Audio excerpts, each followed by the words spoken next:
Marc was a very strange guy. I mean, he had all these qualities. He was instinctively brilliant.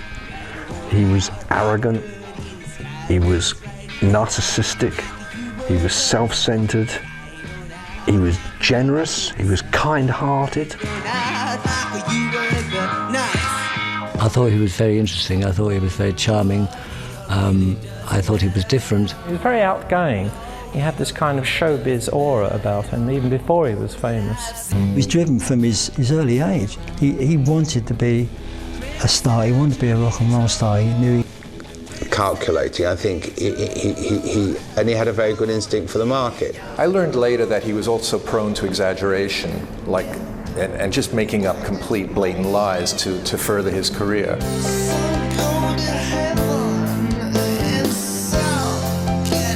There's Marc Bolan, the rock star, which is a facade. Then there was Marc Feld, who I actually got to know at one stage, who was quite insecure and introvert.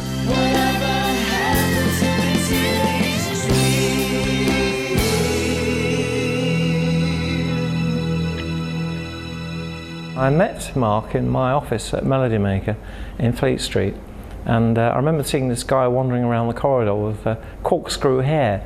And at that point we went for a chat and a drink in our local pub, and he explained to me that he was forming a band. And I said, well, how many people in the band?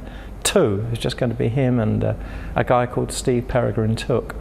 And I said, well, have you got your equipment together? He said, oh yes, we bought it all at Woolworths. I had a brief from my boss to find a band of my own to produce, and until that time I was my boss's assistant. My boss was Denny Cordell, famous record producer who produced Joe Cocker and The Move, and people him by Steve Peregrine Took, because I wasn't even sure that Marc could speak English. I didn't even know he was singing in English. People either loved it or hated it. They couldn't understand Marc's vocal style. He had this very high-pitched, whinnying, sort of bleating vocals, which turned some people off, but others got into it. And also, you know, the lyrics of the music, I think he was very, you know, innovative, but then also was very basic and vague in a sense, but there was probably a lot more meaning there. But I think where he found his, you know, it was like the sensuality of the expression of the words. Touch girl at the marshes, a kiss is a whip of the moon. Dance dances a dancing to the hum of a sunny June. Oh, elemental child. Oh, yeah, yeah. Elemental child. I asked him if I could produce his records. I told him I was a record producer and I worked for Denny Cordell. And he said, well, you're the 7th or 8th record producer who came this week to see us. I don't know who I'm going to go with, but John Lennon was here last night, and I'll probably go with him. And I went, oh, okay, and I believed him. I turned around dejected, and he said, wait a minute, can I have your phone number? You look like a zebra, your sunken face is like a galleon, caught with mysteries of the Spanish main, oh, Deborah. I went to work the next day. I got there for about 10 a.m. and I told my boss that I saw this fantastic group. I described them in detail, and he put his arms behind his head and he was listening pensively, and the phone rang, and it was about 10:30 by this time, and it was Marc Bolan phoning from the street. And he said, Steve and I just happened to be in the neighborhood. Could we come up and audition for Denny Cordell? They came into the office with this carpet rolled up with some string around it, an acoustic guitar with no case, and it had no G-string peg either. I mean, they were really, you know, ragamuffins, these two. And they laid out their carpet, sat on the carpet, and went through the entire set. They just didn't play 1 or 2 songs. They just didn't stop singing for about 35, 40 minutes. And Denny was enthralled, and so was I. I couldn't believe that this was happening, that they would prefer us over John Lennon. So that was the audition. It was quite an amazing experience.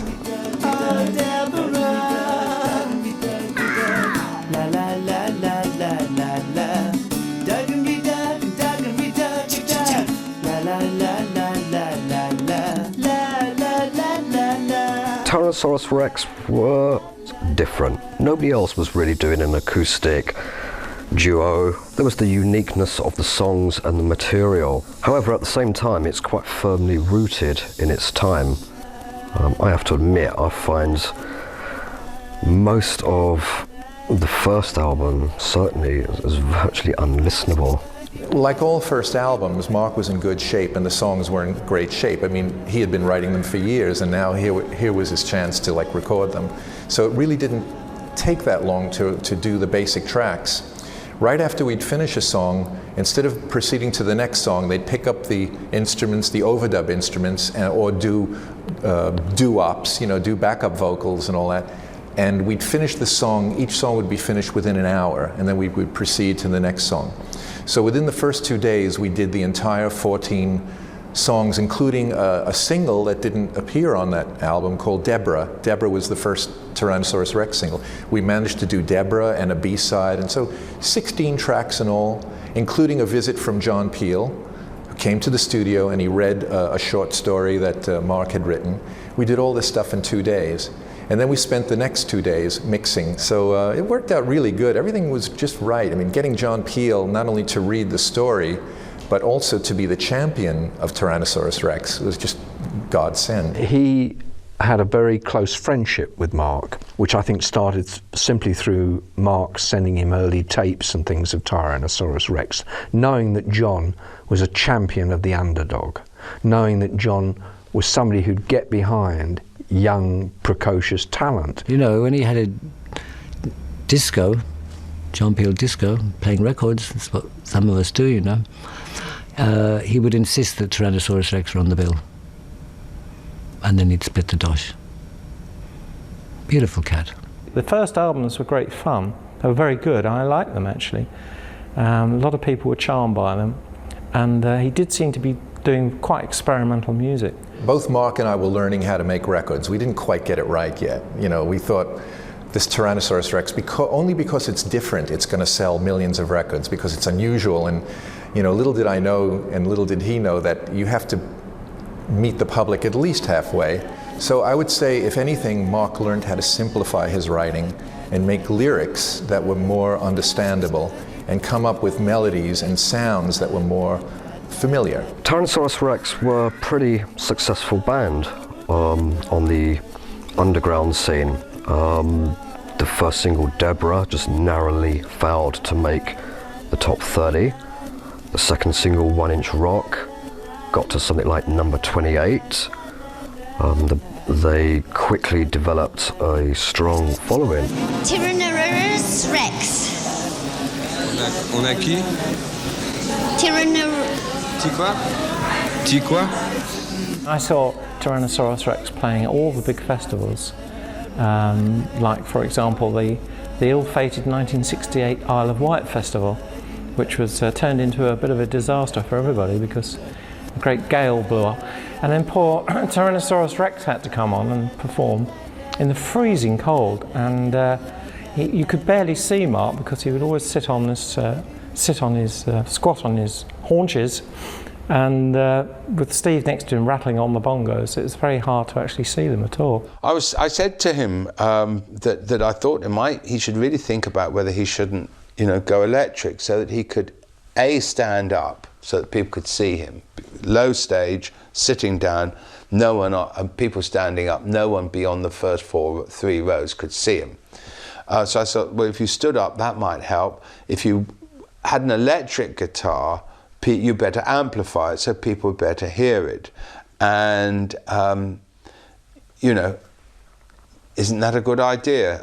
No, that wasn't a good idea. It was ignored completely. One of the most important figures in his early career, somebody that really can't be given enough credit, was his wife, was June, because she was a very smart cookie. I bought this whole thing as to who he was and what it was about, and it was about the kids, man. It was really beautiful, and everything is lovely, and, you know, we're moving on a higher plane.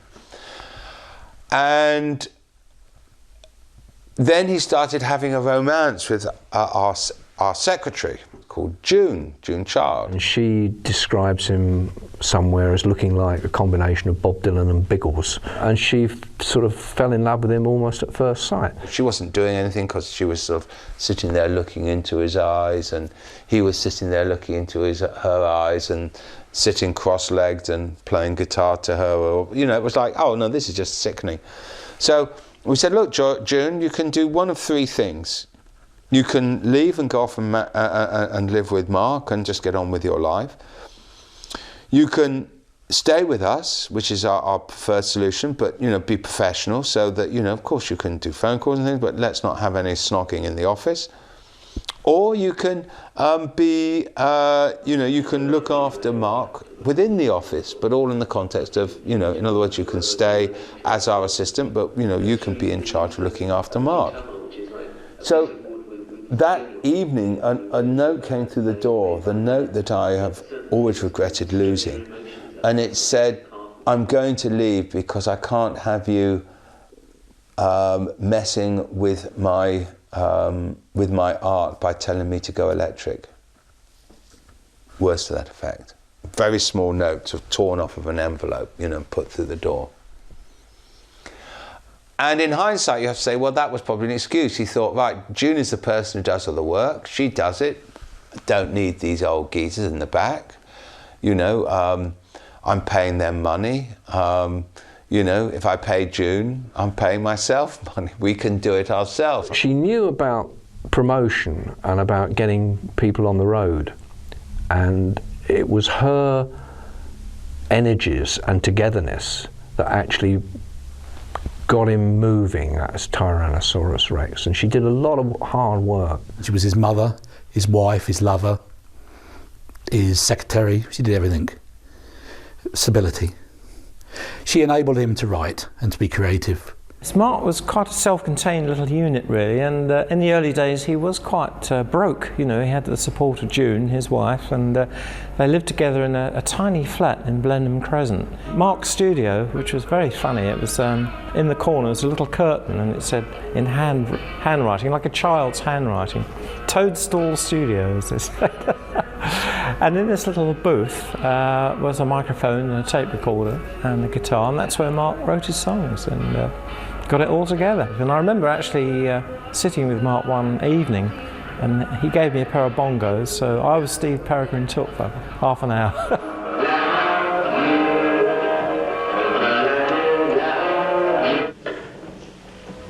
Marc did believe in the dream of why people had sky in their hair, but now they wear stars on their brow. I mean, he did believe in that kind of. He read Hermann Hesse. I don't think he ever understood Hermann Hesse, but he read him. He read Tolkien, which I think he did understand, at least to some extent. But I'm not sure that the dream of Elvis was very far from his mind. I always thought Marc was special, you know. Once I was hipped to what the vibe was. I thought he was a very special cat. And, you know, my job was to propagate him, and a bit of head holding, a bit of hand holding, you know. A lot of it is playing the right records to people, you know. And Marc would be at home saying, listen to this beat, you know, and he'd play an Elvis bootleg. The Elvis bootleg is called I Want to Be a Rock and Roll Star. You know, and he'd be playing Ricky Nelson records with amazing James Burton guitar solos, you know. So it had to get rocking, you know, it had to get rocking. I try to call my baby, try to get a day. Oh, says no dice, kid, you got away with it. Sometimes I wonder what I'm gonna do, but there ain't no cure for the summertime. The main thing would be an electric guitar. And we were naive enough to think that the switchover just to an electric guitar would be it. You know, we had no drum kit, we had no bass guitar, we had no backing vocals like that you would hear on a record of the time. So, but you know, we thought, okay, that's what was missing, the electric guitar. The third album, Unicorn, they started expanding the sound by bringing in electric guitar.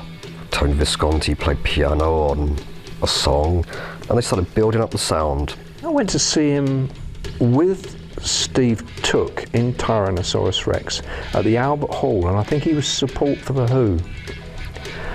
and he played a bit of electric guitar.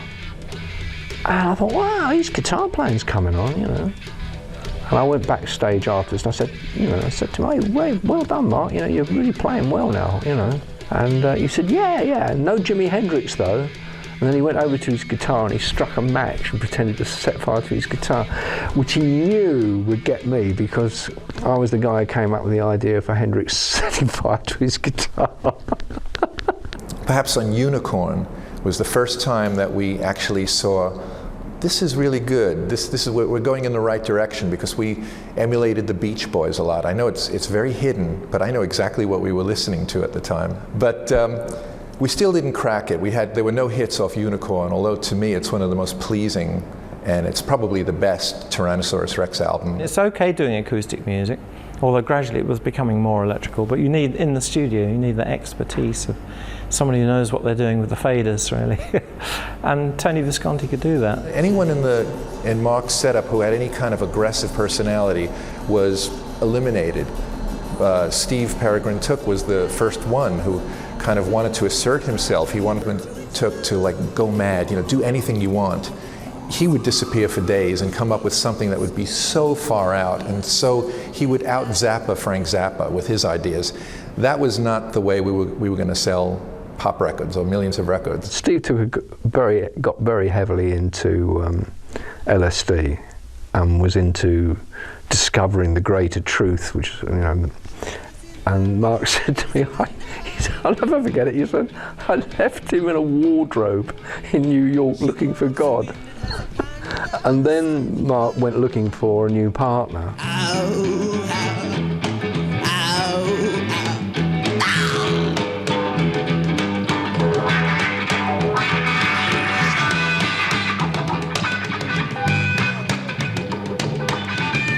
Mickey Finn was a rock and roller, and he was a real basic guy, a cool guy. I really liked him.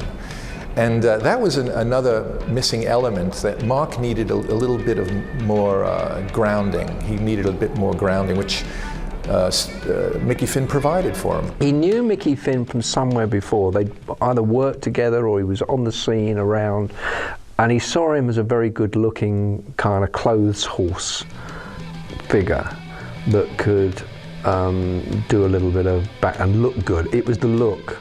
Mickey was the court jester who made Marc laugh, and it was a feel-good factor.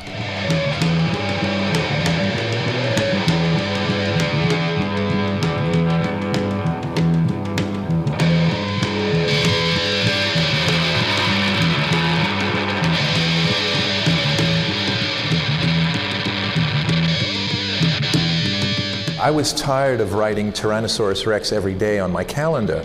I can't even pronounce it. And I put T.Rex on like Monday, Tuesday, and I'd write T.Rex, T.Rex, T.Rex. And Marc came in one day and he saw that and he goes, hey man, I don't like that. He goes, the name of the group's Tyrannosaurus Rex, man. And I said, I'm sorry, Marc, but I'm going to get writer's cramp if I write Tyrannosaurus Rex for every month, every day of the month.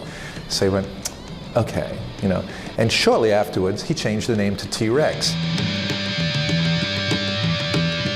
Marc was very much a hero of the underground because all the hippies loved him, and you know, no hippie gig was complete without Tyrannosaurus Rex. So there were rumblings of discontent when he launched T.Rex and suddenly became this proto-rock star. One week we were promised our very first front page on the Melody Maker. It would have been the first music paper front page. And the music papers were very important. You know, you had Melody Maker, NME, Sounds, Record Mirror. And it didn't happen. At the last minute it fell through, it was somebody else got on the cover, you know. And I was very upset. Marc said, don't worry, man, there's going to be plenty. Marc was an opportunist who always wanted to be a star, and that's what sometimes I think people forget. And he always said it, he was quite open about it. I want to be a rock and roll star, I want to be Elvis Presley, I want to be bigger than the Beatles, you know. And when he saw the opportunity to dump one aspect of it, he moved very swiftly on to the next stage that was Ride a White Swan.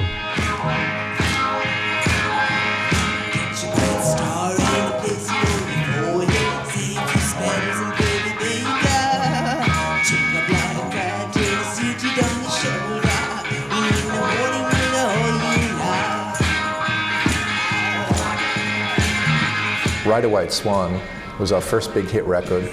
We were doing everything the same basically, but probably less of it. When you listen to that record carefully, it's very, very stripped down. There's one guitar, maybe two guitars. There's a little guitar overdub. There's a bass guitar. It's the first time we used bass on a T.Rex single. There's no drum kit. The rhythm is all in the guitar playing. And one main element that's different from all the rest is we added a string section, which was going to be a signature sound of T.Rex for at least the next 2 years.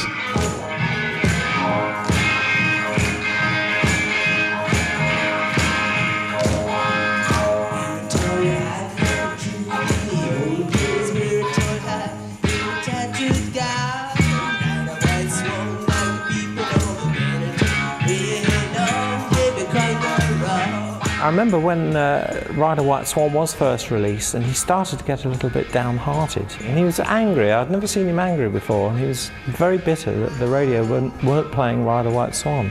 And he was complaining that it wasn't going up the charts, and he really felt that it should do. He put everything into that record, and it meant an awful lot to him. But then, a couple of weeks later, miraculously, Ride a White Swan started to take off.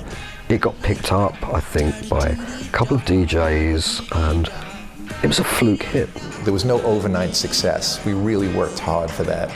And we kind of floated around, a couple of feet off the ground the rest of the day, and I don't think it really sunk in for about 2 or 3 days that we finally had a hit record.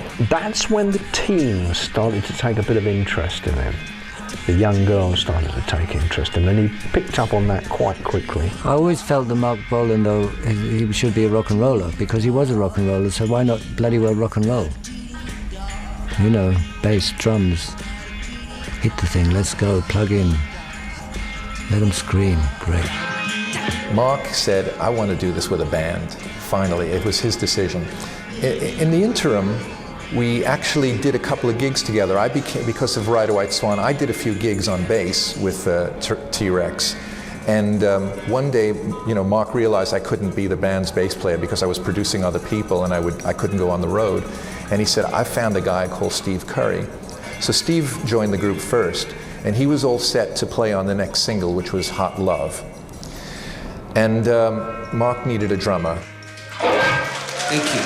Well, I was playing in a band in Southend called A Legend. And we was making an album at Division Studios, and the producer was Tony Visconti. Now Bill, I always thought was a great drummer. He was very basic, and then when you wanted Bill to play a fill, it was that lovely, warm, slow, cascading Ringo Starr kind of fill.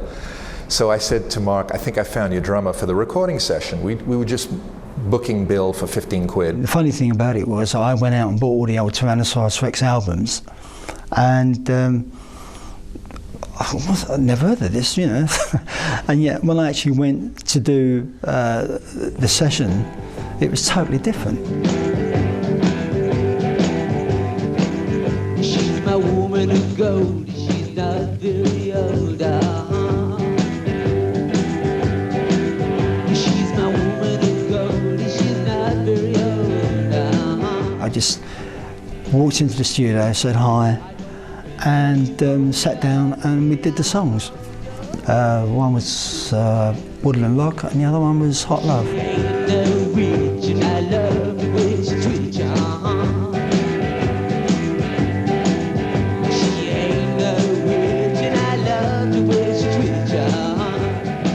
was a very, very jolly atmosphere at the time, very expectant. I think what happened was that Ride a White Swan was number 2. And he had high hopes for everything. I mean, it was all pretty new to me, but he looked pretty happy at the time. And Steve had just joined the band, and Mickey was dancing and tiptoeing around like he always does, But yeah, it was a good atmosphere going on. By the end of the session, Marc fell in love with Bill, and he said, you're going to join my band, you're in my band. And he says, oh, okay, but I'm already in a band. He goes, no, you're in my band. And what's your name? He goes, Bill Fifield. He goes, I don't like that. You're in a band called Legend. I'm going to call you Bill Legend. So that's how I dubbed the Bill Legend. It was really, really funny. She ain't no witch, and I love the way she treats you. Steve Curry, the bass player, and Bill Legend, the drummer, they were lovely cats. But T.Rex wasn't, say, like the Beatles, you know, where it's more of a cooperative thing. It was Marc's band, but they were there by his choice. They were there because they were great for the job, and they were lovely geezers. We had a couple of weeks rehearsal, and the next thing I remember was being in the 707 going to New York, first gig, Detroit, within a month. That was the classic lineup, Mickey, Steve, Bill, some bloke called Marc.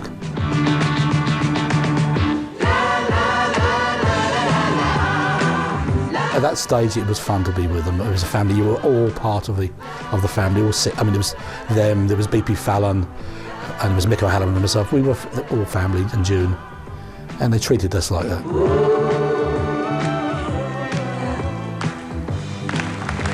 Now was the time to seize the moment, and I think Marc took the chance, and in the process produced, along with Tony Visconti, one of the classic albums. 1, 2, buckle my shoe.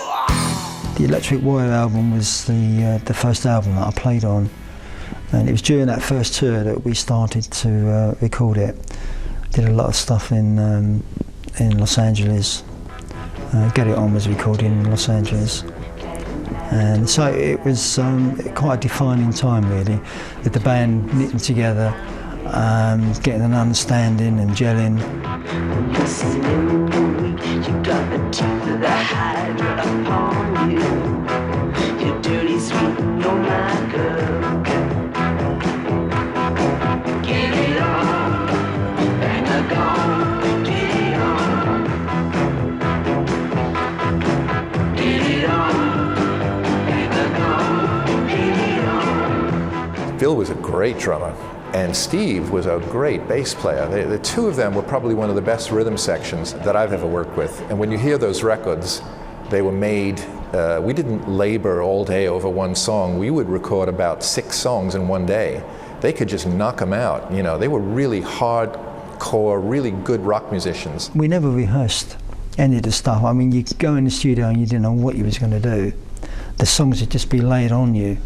And that, I think really in a way, that's why they were so potent and fresh. A lot of the Marc vibe was to do with upfulness and fun and kind of sexy teasing kind of. I've never thought it was anything other than trash. I mean, it's quite good trash, and one shouldn't be too much of a snob, I guess. But you know, it's not musically challenging. But, you know, it was extremely influential and it was a great noise, you know. I don't think any of us really quite knew where we was going or what was happening. We was actually just doing stuff. I mean, imagine this word T-Rextasy, you know, a big sort of flaming pie, a T-Rextasy written on it, you know. And we put the word out, you know, you give it to people, you know, and they use it, and it becomes colloquialism and it becomes what happens, and it did. It was just wonderful to put out a T.Rex record and see it just go to #1 or enter the charts at 3 and be #1 next week.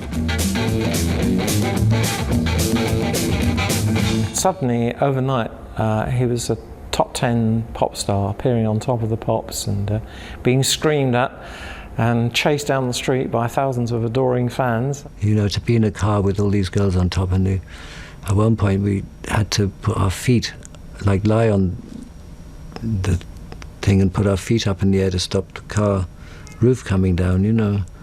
And it was a mixture of exhilaration and terror. I thought that he was the bopping elf, and that you know, when he turned into the superstar supremo, I was absolutely bowled over, and I was really annoyed that I wasn't getting the money.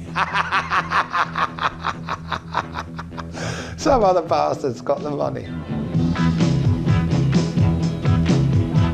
There was a time when, you know, at Marc's apartment in Little Venice that we used to crawl on the floor from room to room because the people outside could see us.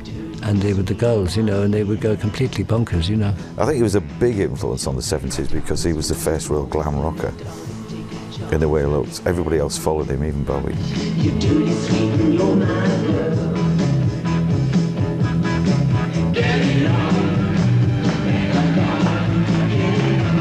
he was the originator. He was the first person to ever appear on TV with a bit of glitter under his eye and things. I mean, he kind of like definitely launched that whole glam rock thing. I don't think he went out to invent glam rock at all.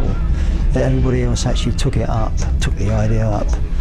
So he initiated it unknowingly, I think. Listening back to T.Rex material nowadays, I would say that we weren't really that glam musically. We certainly started the movement with clothing. I think it was more of a social phenomenon. It was a fashion statement that Marc was making.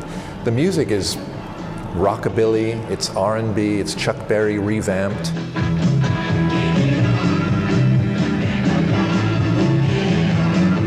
Steve and I, we were like working lads, you know, trying to keep everything steady and rock solid, and left the other two to dress up.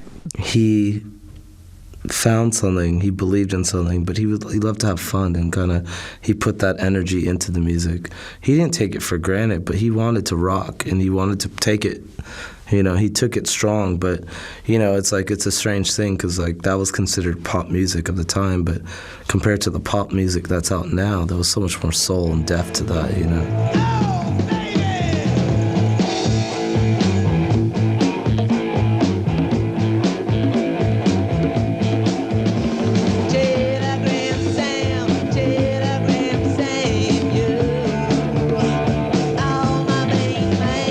I'm a guitarist, I'm a bassist, and I write strings. I'm a backing vocalist, I could sing, and we used Flo and Eddie, who used to be with Frank Zappa, and they used to be the Turtles. We used them up until Get It On, and then afterwards they wanted to be paid. And Marc said, forget about it. I thought they were doing it just for the vibe. So we didn't use Flo and Eddie afterwards because Marc didn't want to pay them. And so he turned to me one day, say on Telegram Sam, and he said, you can sing high, can't you? And I said, yeah, I can sing falsetto, So I took the place of Flo, and Marc took the place of Eddie. And all the backups you hear from Telegram Sam onwards are Marc and myself. None of the other group members could sing.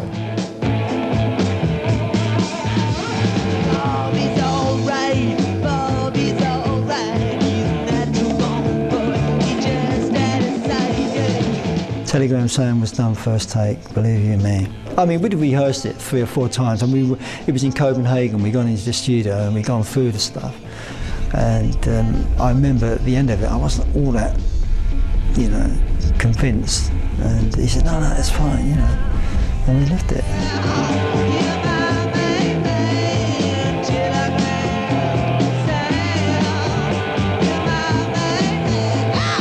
There's a whole string of tunes which you seem to be churning out almost to order, really. When someone's at their peak and you every other week you're at Top of the Pops, and you're at Wembley you're the first band to sell out Wembley Arena since the Monkees and the Beatles. In those days the capacity was 8,000, and we did 2 shows on a Saturday.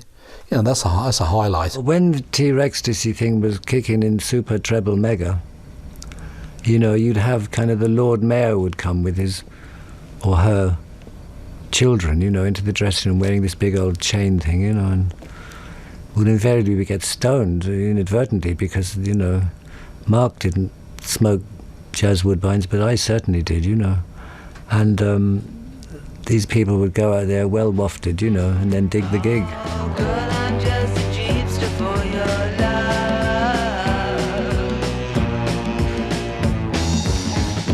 This is the peak of T.Rex. We could do no wrong. The press hadn't turned on us yet. The singles were selling 20 to 50,000 copies a day. And you could see the look in Marc's eye, and everyone was just oozing with confidence. Yes, you're my love. Oh, girl, I'm just a jeepster for Marc Bolan change? Yeah, he changed. We all changed, It's a wild thing to happen to one person. All this acclaim, people genuflecting in front of you, telling you that not only are you wildly successful, but you're a brilliant poet, and you're a brilliant this, and you're a brilliant that. I think the arrogance, of course, started to come in around late 71, when the deal with Straight Ahead was ending. Marc wanted total control of what he was recording, the business side of things, the financial side of things. When Marc started his own record label, he seemed to be overburdened with too many things. It was, in the early days, he was just a recording artist, but now he was an entrepreneur, a record label CEO, and really having more meetings about money and the running of the company than actually having time to sit down and write.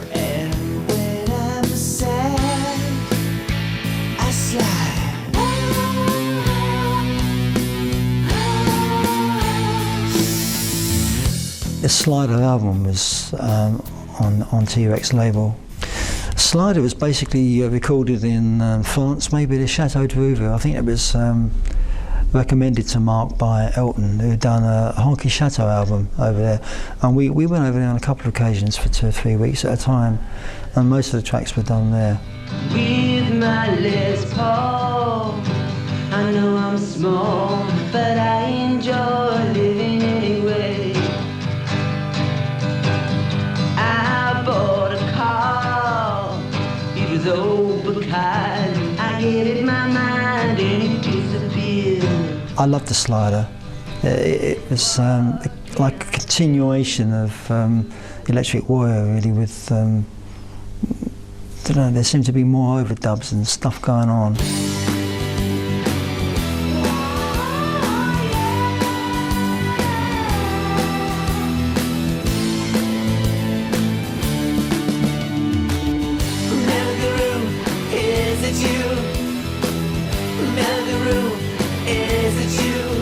Being in the studio and hearing things like Telegram Sam and Metal Guru coming through and Slider, I got a buzz. We started sounding glam around Metal Guru.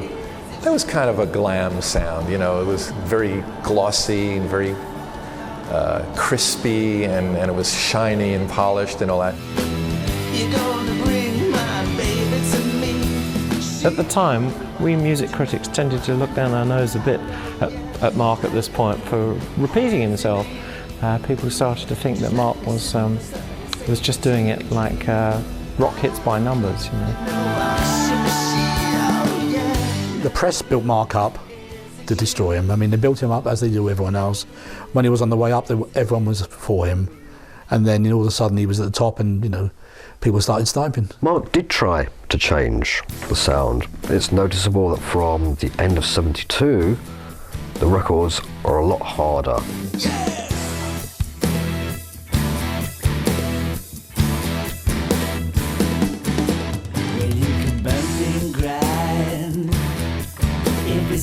With a song like Children of the Revolution, that was really down and dirty rock.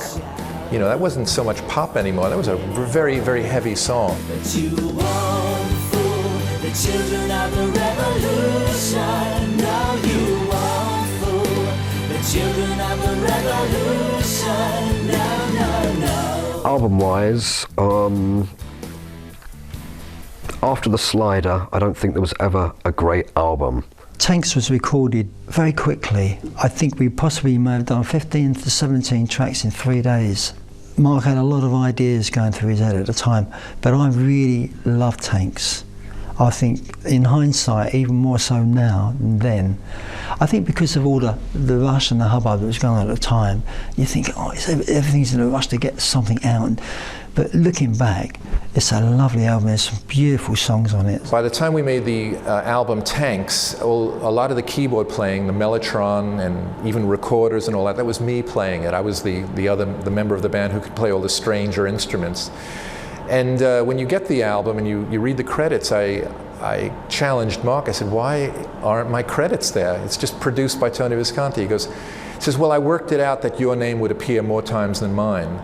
So I didn't feel like you should get more credit than me. Tony used to go in the studio after Marc and retune Marc's guitars because they're always out of tune. And Tony would go in and afterwards and tune them to make sure they were right. And he would go in and clean up tapes afterwards, which after Marc had gone, you know, he really cared. I remember we just coming back from a tour of the States, looking forward to like a fortnight at home, and the very next day I got a phone call saying that, because Marc had stayed in LA to do a TV thing, and he wanted us back there, so we go back to the airport the next day, do a 12-hour flight back just to go and mime for 3 minutes. In a period where he had less time to be creative, he was really repeating himself. I had to come to that conclusion myself. It didn't go unaddressed. I would speak to him a lot about this. I said, you know, like Truck on Tyke, we didn't really go very far in a new direction. Like, I think we used an oboe on the record. He would think by using another orchestral instrument, that would be enough to change the character of the record. But there's this little oboe tucked in the background, and that was just like the only difference between that and the 2 or 3 previous singles. I got him for PR actually at the point in his career when he was actually on a bit of a downward path. Although Tanks didn't do too badly. I mean, it certainly caused a bit of controversy with the sleeve anyway, which people were claiming was obscene because he was sitting astride the barrel of a tank. Well, the way Marc presented himself visually evolved. You know, and there was even at one point the Fat Elvis period, you know, too many feather boas, you know, and just too much, you know. Beep did have a kind of integrity factor, I would call it. You know, that he wanted things to be credible. Maybe he felt that they weren't anymore, I don't know. I think it might have been difficult if you were involved with Marc early on, you know, and that was the way you saw him going. Beep and Marc created a monster. Keith Oldham had to try and control the monster. He was always upset when if he didn't make number 1, you know, but I mean, at the same time, I mean, in his mind, he would concoct a situation where he had done, you know. If it was top 10, it'd become top 3. If it was top 30, it was definitely in the top 20, you know.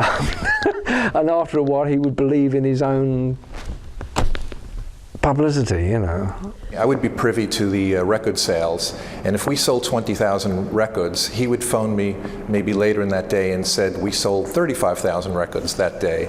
So I got used to this. Everyone got used to Marc just doubling the figures, lying about everything. But as I said, it was really harmless lies. It wasn't, you know, didn't hurt anybody. There was one occasion when we had to go to his house in the King's Road. And I said, Marc, can we come around and discuss this tour situation, you know, and the dates and what we're going to do, you know, He said, yeah, you can come, but it's impossible this morning. I said, why, what's wrong? He said, fans, there's hundreds of fans outside, they're besieging the house. So I said, okay. I got there wasn't a fan in sight. Just Marc with the door open. I said, well, where are they? He said, oh, they're all hiding below the bridge by the railway line. There's nobody there. I spoke to Marc about taking a year off because the single Truck on Tyke, I don't know, it peaked at number 20 or something like that. The writing was on the wall. We had to reinvent. And he protested and said, no, we have to do one more album for the kids. And he had this illusion that the kids was static, that they remained the same, that they didn't grow up. And but yet, you know, reality was telling us otherwise.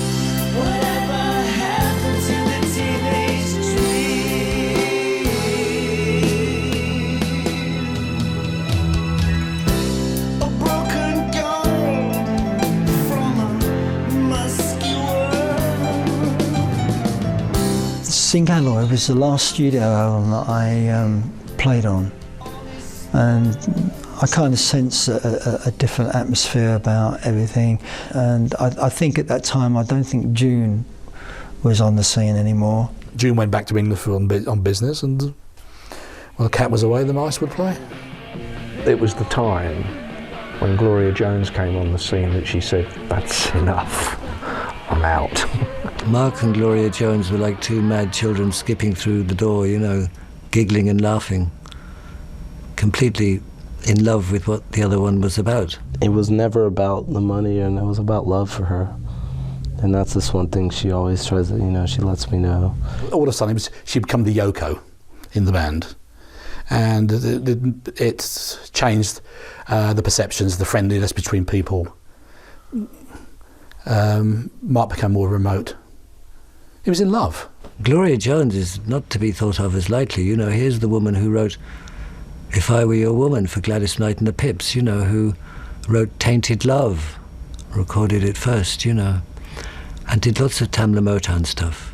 Gloria Jones became involved, and that meant that the sound began to adopt a more soul stroke disco direction, or at least it was going even further into that way. Some of the later stuff was really, kind of blew me away and blew my friends away, because it's kind of like a punk rock gospel, but rock and soul. It's kind of like merging these things together that no one really has done, and there's so much vibe there and like so much energy.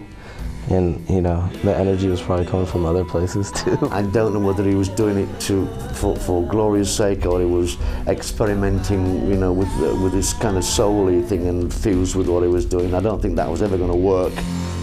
Change is coming just like the sun. Change is coming, you better run. It all got a little bit tainted, the whole thing. It felt like it was all changing and coming to an end. He didn't listen to me. Things were getting very ragged. The band was really disenchanted with him. I did my last tour in Australia. The guys were going to fly down to Sydney from Brisbane, and I saw a plane coming in from England, and I thought I'd just go home. At the peak of T.Rex, the band was still making £75 a week, and they were promised, you know, they would share in the royalties. They were promised things like a motorbike each and things like that. None of this, you know, none of the promises materialized. People change, and different influences come into their life, and it's not for me to say, because I mean, I meet Gloria and Rolan now, and they're lovely. You know, we get on fine. It's fantastic, and that's all in the past. What happens, happens. I was glad I did what I did, and it was great, you know, and just all move on. I didn't like where he was going. I didn't like where his head was. He was doing copious amounts of cocaine and drinking. He got very, very heavy, and he wasn't the Marc Bolan that I fell in love with. You know, he just turned into a monster.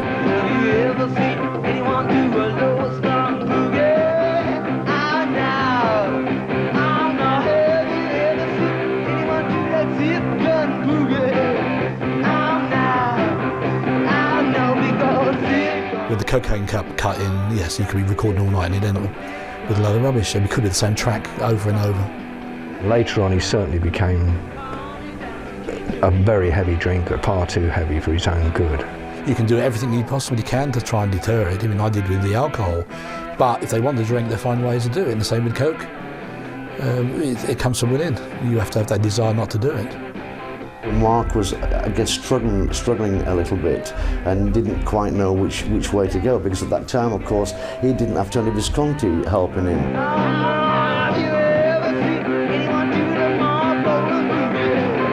He did leave everybody behind. I mean, he dumped Peel, he dumped us, he dumped June in time after she'd served her usefulness. I think he was a very sort of, he dumped Steve, he dumped Tony Visconti. He was a very exploitative person.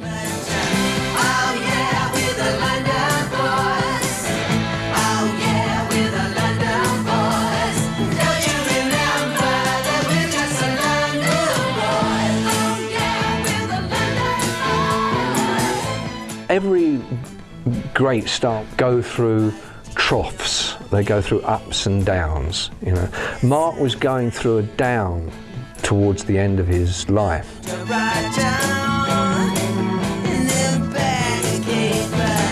There was a lot going on. I mean, there was also a vibe where my dad was spending a lot of time in California, and you know, there's the California soul. Like, there's a way of life when you live by the ocean, you know. Marc was over there still trying to crack that American market, which was always seemed to be, you know, just a little bit further than his reach. He was there doing his stuff, but he didn't seem to, they didn't understand Marc Bolan. He was a little bit too complicated for them in his concept, and they wanted, you know, something easier to rock and roll with.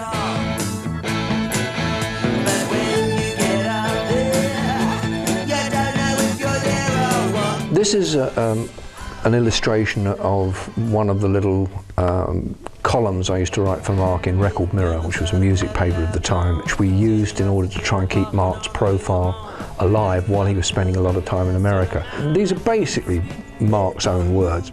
I've been here a month now and I'm looking forward to getting back to England, especially after the exciting success of I Love to Boogie. I've been a US visitor so many times I now feel more like a time traveller than a rock star.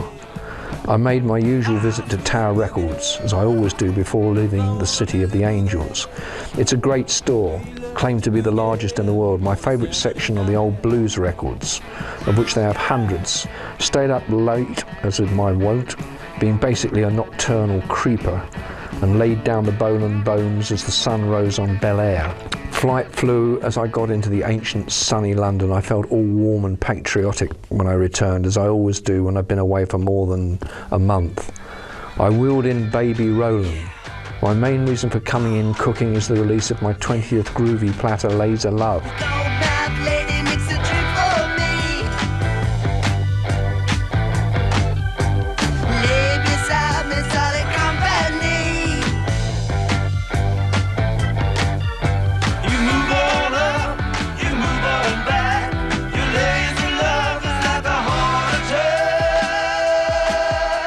He just wanted that previous status to come back.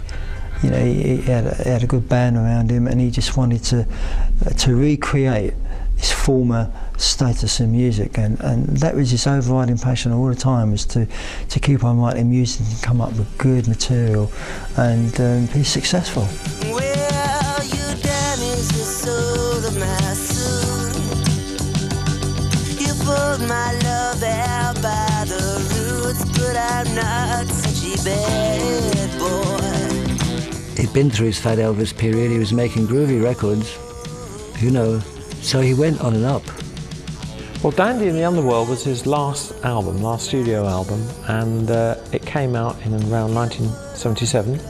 And it's the last time I actually met Marc was when I went to Manchester Television Studios, Granada TV Studios, and he just started doing his own TV show. Remember, keep a little mark in your heart, and we'll be back the same Marc time, same Marc channel. Meanwhile, this is Dandy in the Underworld.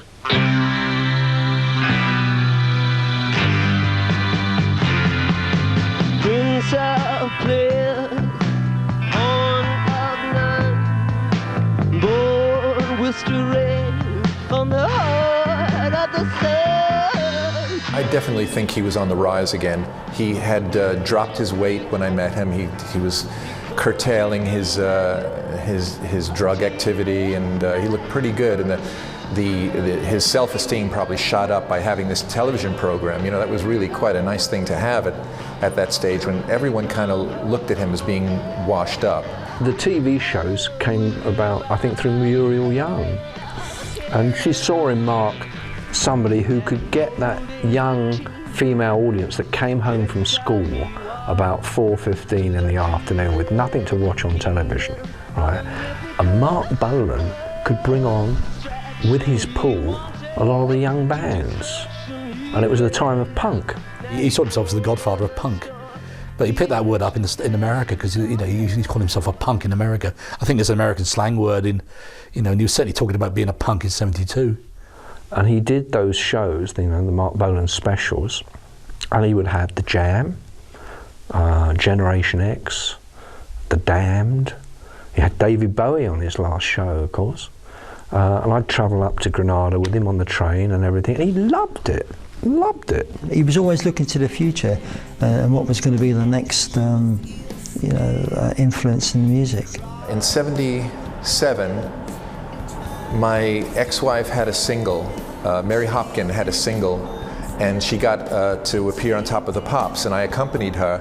And backstage, where the dressing rooms were, Marc was with Gloria Jones, his wife, and I was with Mary, and the four of us just bumped into each other. And there was like 1 second of silence, and then Marc just opened his arms and threw his arms around me and hugged me really, really tight, kissed me. Gloria was hugging Mary. I don't even know if they met before, but it was like all hugs and kisses and like nothing happened. It was like the warmest reunion. The last time I saw Marc, he insisted on giving me a whole lot of stuff. You know, he gave me a whole bunch of clothes, you know. He gave me some books. And kind of, not that I was, you know, an ungracious receiver, but he kind of pushed them on me, you know. He gave me tons of stuff, you know. Well, I know why now.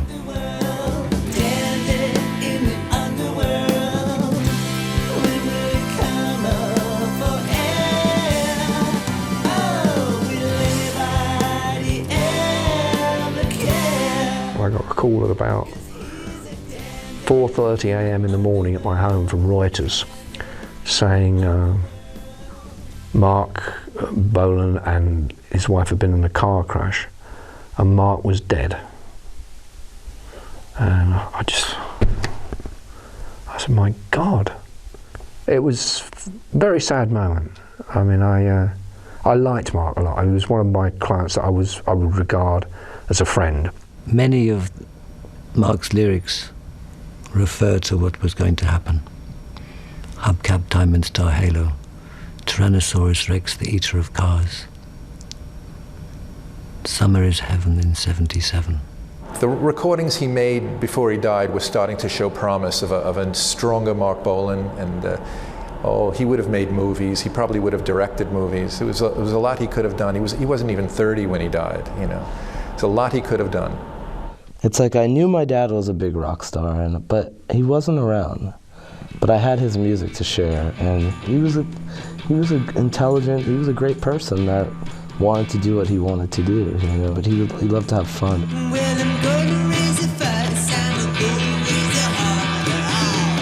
It's very sad, of course, when people die, particularly if they are friends and you love them. Of course, it's very sad, you know. But we're only sad for ourselves.